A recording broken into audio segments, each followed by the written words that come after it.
Welcome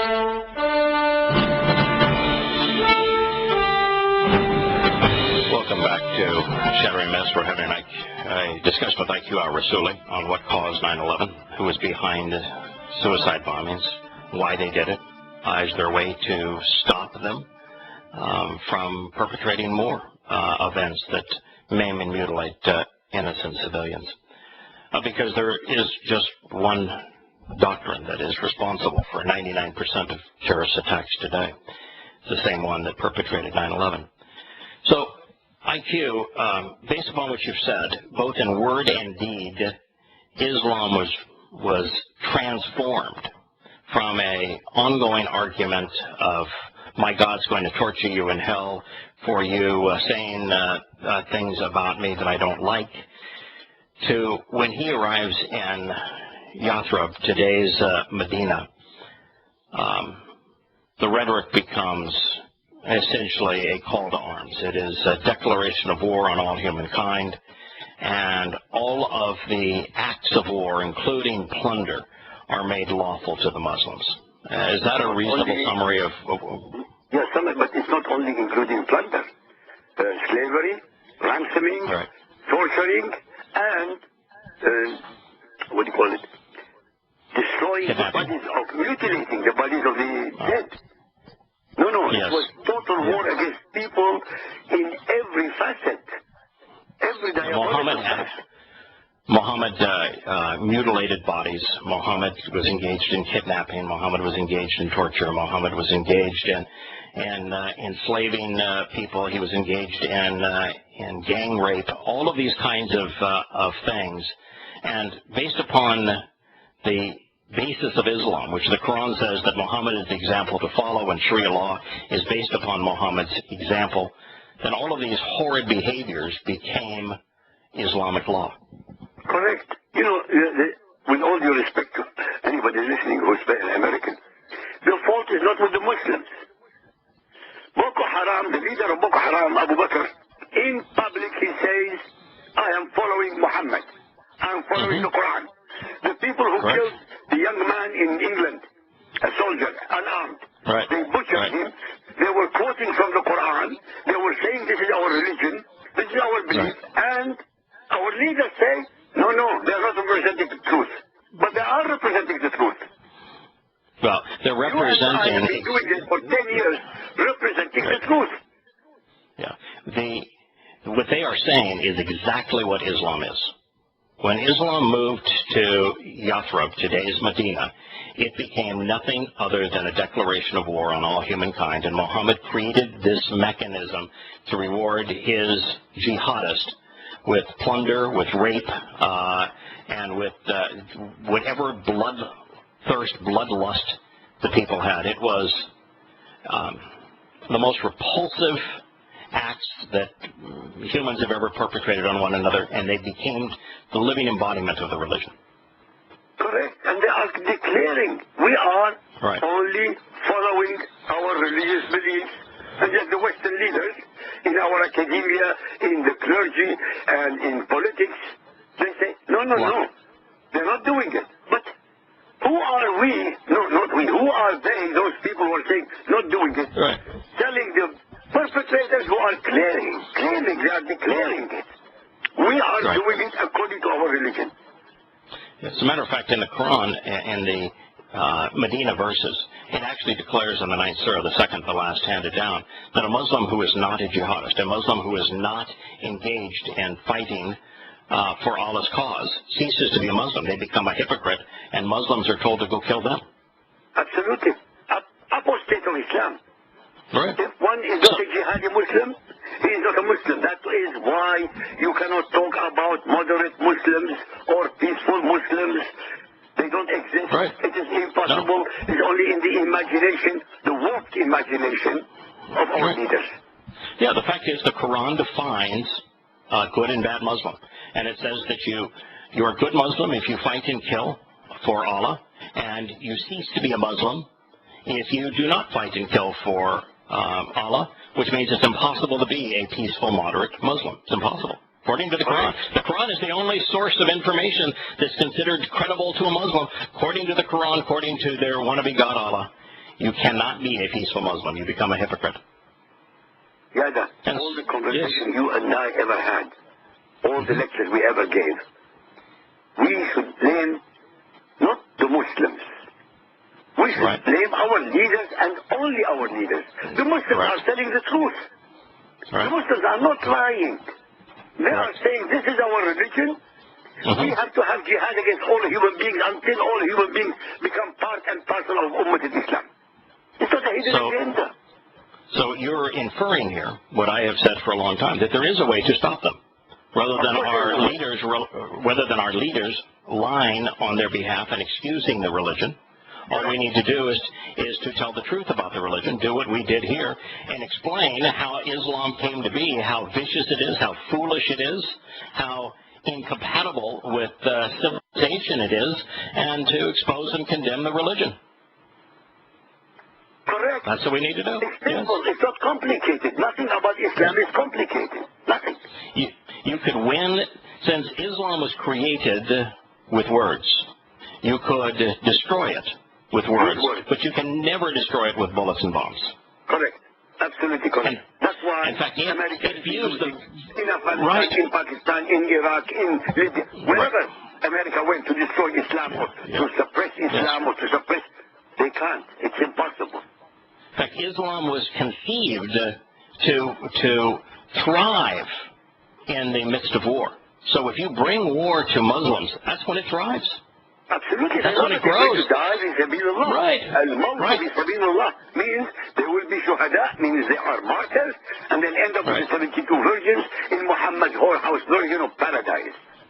So that would mean that if you wanted to cause Islam to flourish, if you wanted to increase Islamic acts of terrorism, then you would go and fight Islam with conventional weapons.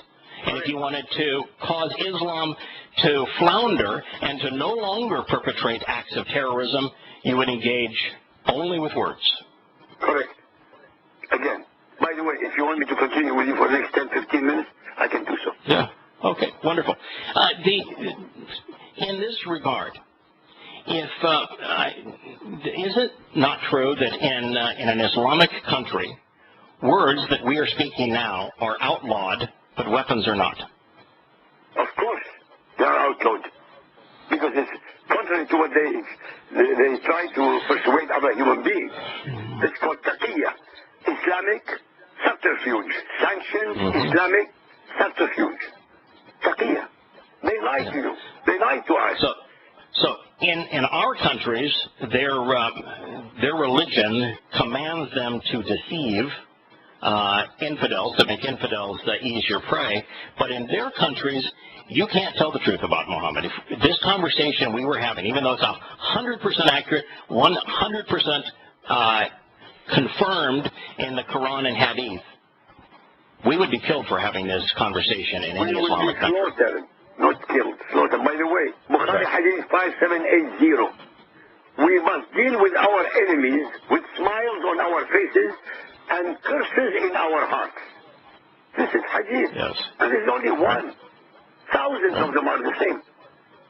Correct. In fact, Muhammad said, I'd become victorious with terror. With terror, yes. Yeah.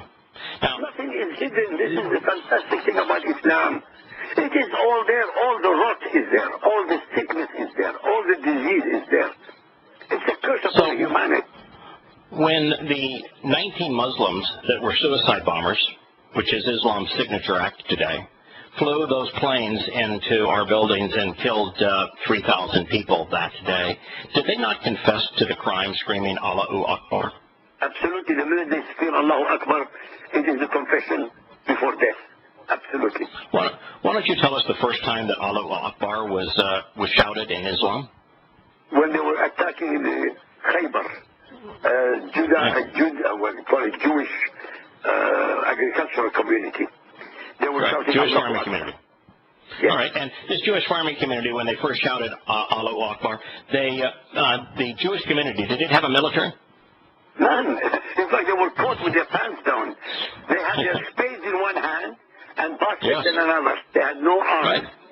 They were going out to the fields, and Muhammad showed up with his jihadists, his mujahideen, armed to the hilt. Correct? Yeah. Yeah. And the first thing they wanted to do was to impress upon these Jews that their God was older, bigger, and greater than was the God of the Jews, Yahweh. So that's when they shouted, Allahu Akbar. Yeah. Right. So by shouting that, what it means is that Allah is absolutely not the God of the Torah, prophets, and Psalms. He is not the God of the Jews, Yahweh, because the Islamic God, Allah, is older, bigger, and greater than Yahweh. Correct. So they can't be the same. They are not the same. Yeah. They're not the same. The first revelation, Al-Alaq, chapter 96, verse 1, proves the creation of humanity is wrong. The second item is when he said he flew to the Temple of Solomon and he prayed at the Temple of Solomon ahead of all the other prophets. Another lie. Both of them are enormous lies. With these two alone, I don't need any more. Well, how about the fact that the sun and the moon are in chariots racing each other across the sky, and the sun goes to bed each night in a muddy spring, according to the Quran? Correct. And one of the miracles that he was supposed to have done in Hadith, the moon was split in half. One half landed in one mountain, the other half landed in another mountain, and then came back again. Yeah, Muhammad put it back together again. Yeah. In fact, Muhammad's whole presentation of history in the Quran is erroneous. I mean, not only isn't there a single prophecy to infer divine inspiration, he couldn't even get history right. He didn't get anything right. Everything he copied from the Bible, whether the Hebrew or Christian Bible, was wrong. Every single item. Yeah. Actually, he didn't copy anything from the. Actually, he didn't copy anything from the Torah, prophets, and Psalms. He plagiarized the Talmud. He bought Talmud recitals from the rabbis in Yathrib, and then twisted them to serve his agenda. And so, there's enormous swaths of the Quran that are nothing but plagiarized versions of the Talmud. Correct. Yeah, it's the whole thing is such a pile of lies. It is so wretched, and yet the last 24 surahs of the Quran, those revealed in the beginning of the Islamic era, after the pledge of Aqaba to wage war against all humankind, are nothing other than a terrorist manifesto. That is all that there is to Islam. So why should we be surprised that they perpetrated 9/11?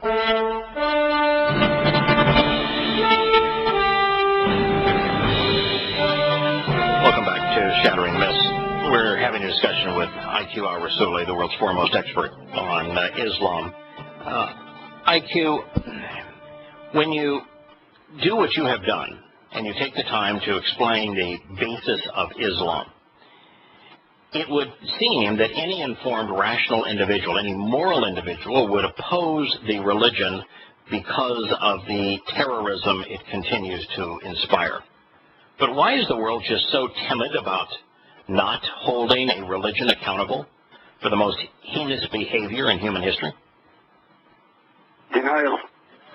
That's the only thing I can think of. I can't, honestly, after 30 years, I still haven't figured it out. Why people... Let me pose the question a little different. Let me put it a different way. We didn't just discuss the violent nature of Islam. We went right back to the beginning of Islam and discussed the stupidity of it, the obvious errors in it.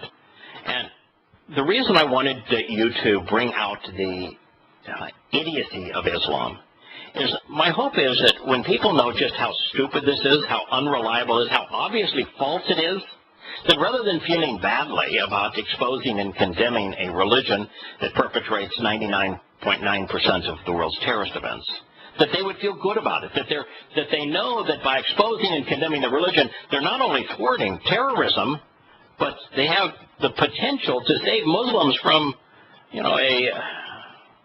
a horrible fate because their religion is so obviously false. I agree with you, but I can't figure it out. You might have a solution. I have no idea. Well, in the Islamic world, there's a reason that they do not outlaw weapons, but they outlaw words. Because in the Islamic world, they know for certain that if somebody speaks truthfully, quoting the Islamic scriptures to expose and condemn Islam, Islam cannot survive it.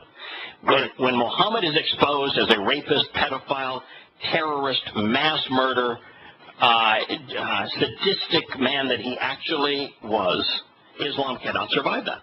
When Allah's lies are exposed, Islam cannot survive the truth. And so they outlaw free speech in every Islamic country. In the West, we don't outlaw free speech unless we created this new genre of hate speech, where if you say something that a religious group feels is offensive, in many countries now, you're not allowed even to say that. So you can't even speak the truth. Tell me why. Well, I have come to the conclusion that those who wish to move the world towards war, those who wish to become more powerful, realize that Islamic terrorism is the ultimate means to what they want to do. You can deprive people of their property, of their freedom, of their will by positioning a nebulous threat that the world all has to make sacrifices for to thwart. And Islamic terrorism, if it's not called Islamic terrorism, but just simply terrorism, becomes that threat, an imaginary foe, and you can fleece people, control them, because they will give up enormous rights to be protected from this imaginary foe. Now, the foe is real. The foe happens to be Islam, but not the way it's presented. And so it empowers people. It justifies America spending $1 billion on its defense, or excuse me, $1 trillion on its defense. It justifies America restraining people's rights and overtaxing them. And so it's a tool. Okay, but that tool is leading to Armageddon. Not only in America, not only among the Muslims, it's a worldwide catastrophe. Yeah, I had the opportunity not too long ago to translate Isaiah 17 and 18, Yashiyah 17 and 18. God is very clear about how the Syrian war ends and the jihadists that flow out of it and the consequence of it and how it leads to world war. He tells you every step of the way exactly what's going to happen. We know exactly where this leads. And yet, we continue. We are. We are the prophets of doom. Yeah. We're telling people what they're going to... we are literally telling them that the sky of Islam is falling, and that if you don't stand up and show some courage, that it's going to destroy everything you hold dear. Correct. And we prove it. And Yahweh himself predicted it. And yet, not 1 in 1,000 people listen, because it's not what their politicians are telling them. It's not what their religious cleric is telling them. It's not what their professor is telling them. Correct. They're all lying. See you next week. They're all lying. It's my pleasure to have you, IQ. Thank you for spending this extra time and exposing what happened on 9/11. It is essential that Americans understand that 9/11 was not a terrorist act. It was an expression of Islam, not a corruption of Islam. It was Islam exactly as it was lived and conceived by Muhammad.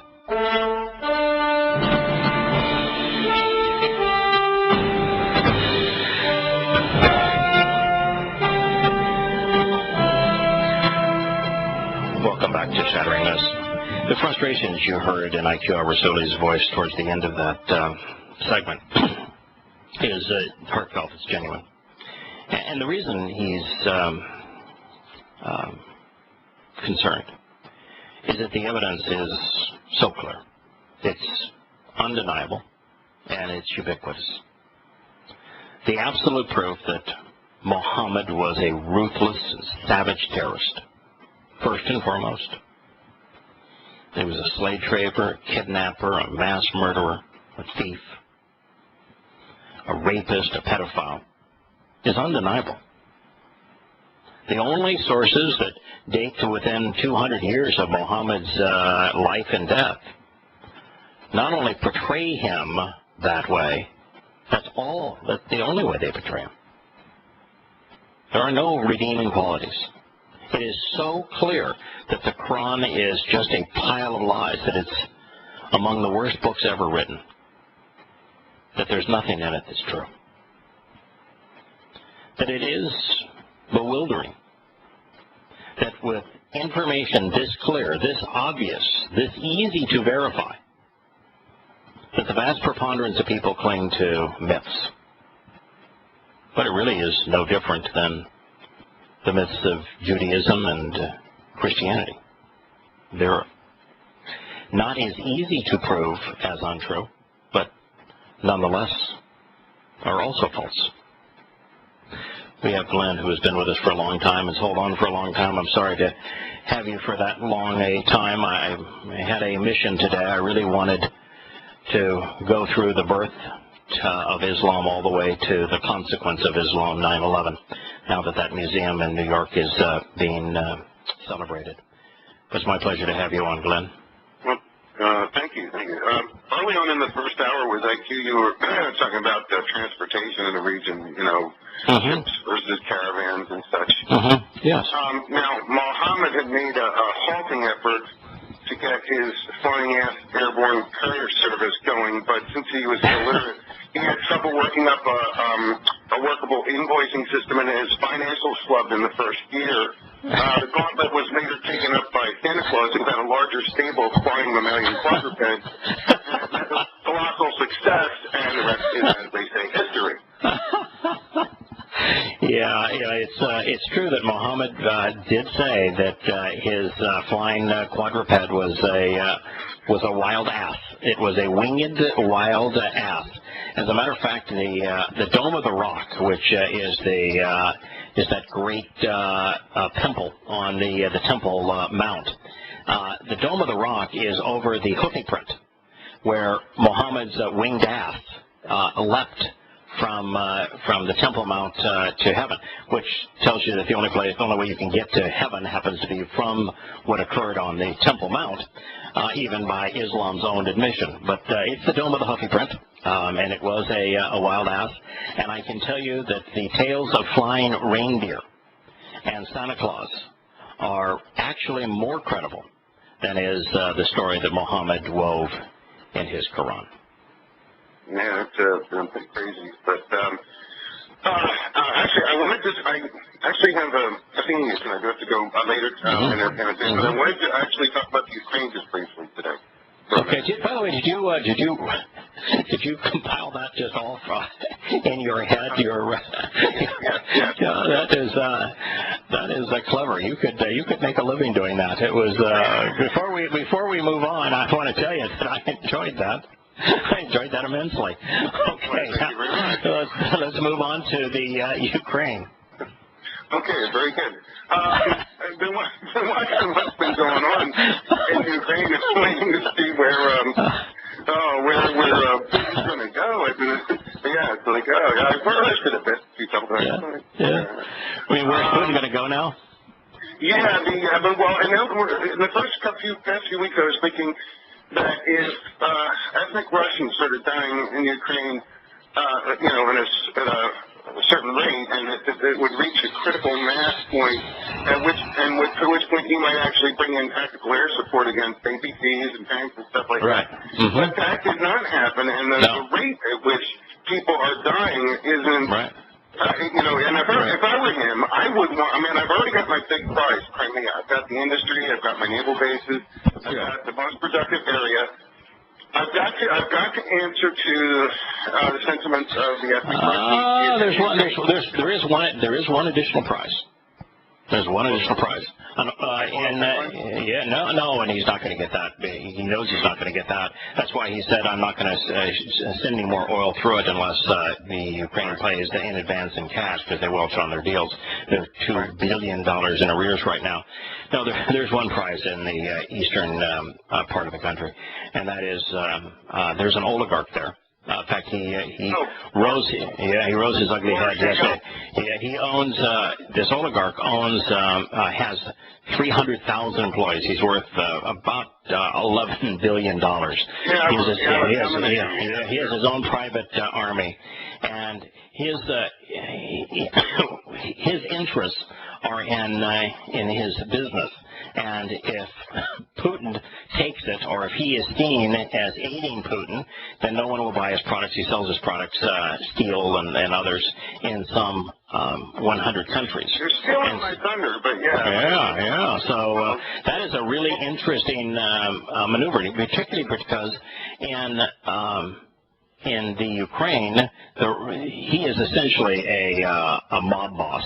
In Ukraine, as a mob boss, he's been able to flourish. I mean, he literally became the meanest of the mob bosses when the Ukraine was formed 20 years ago. And in Russia, he would only be able to remain an oligarch if he played nice with Putin. But in Ukraine, he can endear himself as now the power of the Ukraine by siding with Kiev and continue his business interests. Well, he's way ahead in the polls. If you're talking about Peter Poroshenko, the billionaire oligarch who's running for the presidency. I don't know. This is the guy that's the guy out of the east. I clipped an article on him today. He's been camera shy, never appeared on camera until yesterday. And yesterday he gave a speech that basically said that he wanted Ukraine to stay as one nation, as opposed to being split in two. And his reasons for saying so. Russian oligarch. He's a Russian oligarch in the Ukraine. Has 300,000 employees. Has his own. His basic setup is no different than him being a lord in feudal Europe. Right. But his situation is such that he knows that if he is overtly seen as siding with Putin, then his customers are going to dry up because of U.S. sanctions. And if he is seen being opposed to Putin, then he's probably a dead man, and it's because there's too many ethnic Russians that want to integrate with Russia. But it creates a very interesting situation, particularly because the Ukraine itself is broke, and the Ukraine's not going to get any gas beyond June, because Russia's saying, unless you pay us in cash in advance, you already owe us $2 billion. We're not sending any more gas to Ukraine. It just dries up and shrivels. And the West is not allowing the billions of dollars that we're providing to the Ukraine to pay for the Russian gas bill. So we're creating a scenario here that's about to explode. Right, exactly. You're kind of Bill Beagling me. Okay. Bill Beagle? Yeah. You're Bill Beagling me. But then that's the thing. I can build on that foundation for a second, but I wanted to lay this out for a minute. So we definitely have the oligarchs in the equation, which, as you said, everything you just said, everything you just said sort of helps to illustrate the behind-the-scenes tensions with which Putin has to be wrestling. Right. Now, if Putin already having Crimea, now the overt social pressure of having to go in militarily to rescue ethnic Russians being killed in large numbers would be tough, but he managed to pull the military back. If he can get away with not having to do that, and the question was, why did he encourage them not to have the referenda they recently held, but went ahead and held anyway, where they want increased autonomy for area regions like the Nets and Slavyansk and some of those other cities. There turned out to be relatively little harm in those referenda. They are aware of their desire for greater autonomy. Okay, that has held. The way he's playing they don't want autonomy. That's not what those referendums were about. They were not about greater autonomy. They were for complete independence. They were complete independence. Right. One of their original statements was to that effect. Right. So obviously they wanted to affiliate with Russia. Now, if okay, so you have that aspect of things. Now, if they're not being killed, and they have this May 25th, Obama actually made a reference to like duly elected government. It's like the present government in Ukraine is not duly elected; they're a coup junta. But if the May 25th elections go through, then they will have a government that can claim to be duly elected. So we have to go in before then, run the election. Once the election occurs, it's binding, and there's a major NATO boots-on-the-ground drill plan for Ukraine.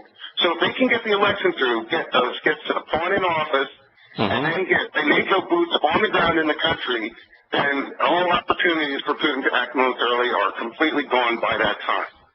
So it seems to me like at this point, and when you look at the cast of characters coming up, I still maintain that Yulia Tymoshenko, who was one who fomented all these radical right, Nazi types and everything. I think she's much more of a player even at this time.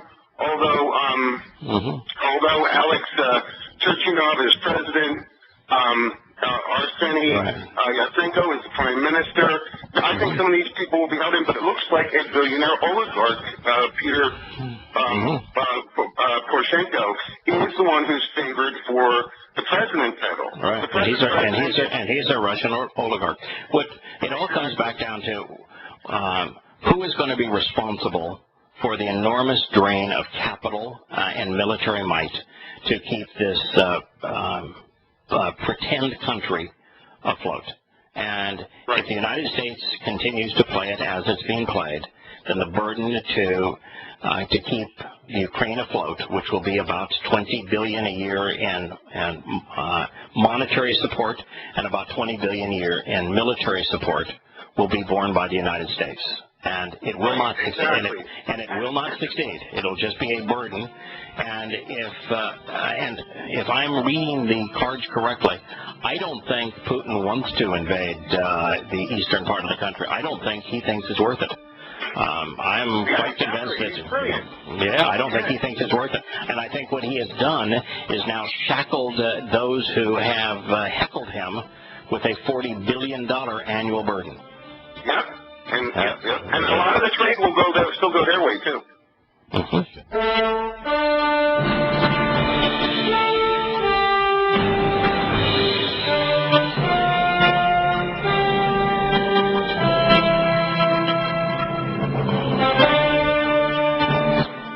Welcome back to Shattering Mist. The upshot of your presentation there, Glenn, is that you think that the United States is going to get what it wants, but that what it wants is going to be extraordinarily costly, that it's going to get the Ukraine, and that to do so, it's going to have to promise military support and financial support collectively that are going to run in the range of $50 to $60 billion a year, with no chance of long-term viability. Well, Putin's going to be the big winner in the long run, because he gets us to take on another international welfare client. He gets to sell gas to Ukraine, across Ukraine, and even if they're deadbeats, he gets to sell to Germany through them, everything like that, to sell to Western Europe through that pipeline. So he's got his revenue source. His sanctions get lifted on his oligarch buddies. The people killed are numbered only in the hundreds, the thousands, or tens of thousands. Right. He gets Crimea, and we get a welfare state to support. It's like he totally checkmate. It's total checkmate. It's my impression of the way that it's playing out as well. And it looks like they're going to put Poroshenko in as president. You'll have Tymoshenko doing the mafia stuff in the background. You have Tenniel up front as the front man, and then and Turchinov is going to be out because he's the Baptist pastor guy who's not going to fit in culturally. The only problem with all of that is that there is such hatred now between the ethnic Russians and those playing government in Kiev and the northwest of the country, that it's still highly likely to break into civil war. Now, that being the case, the equation for the cost for the United States goes up exponentially, because the Ukraine, having spent $5 billion a year on their military, is already shown that it's wholly and completely ineffective in internal policing. As a matter of fact, studies now show that 80% of the money spent on Ukraine's military is scammed by the oligarchs, which means that now the United States, rather than spending $50 or $60 billion a year to claim its prize, is going to have to spend maybe upwards of $100 billion a year to claim this great prize.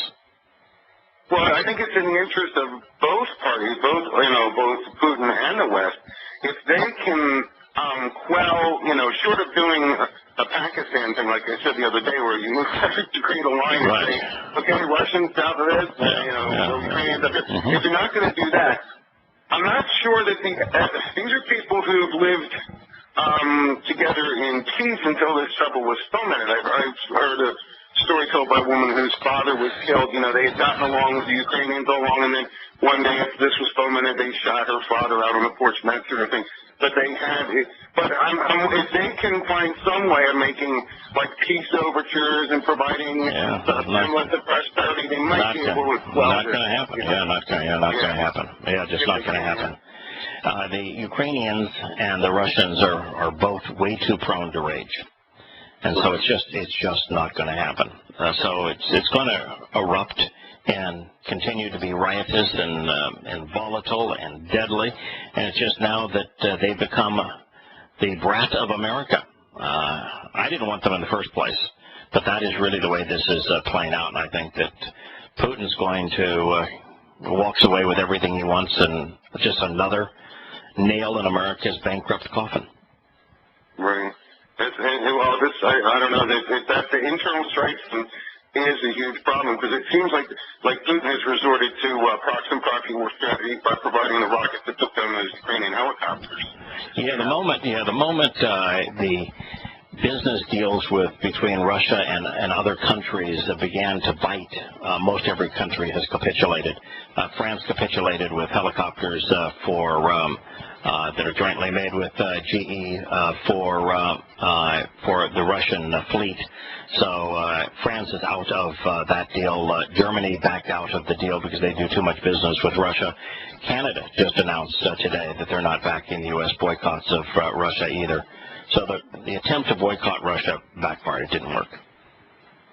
Well, if they can't cobble together, then Putin's back to square one, where he's got large number of ethnic Russians dying, crying for help, and even, then it's almost a scenario where he would just come and wipe the slate, boot the government and take it over. But I don't know. It doesn't seem like that's going to happen. No, it doesn't. I don't think that's what Putin wants.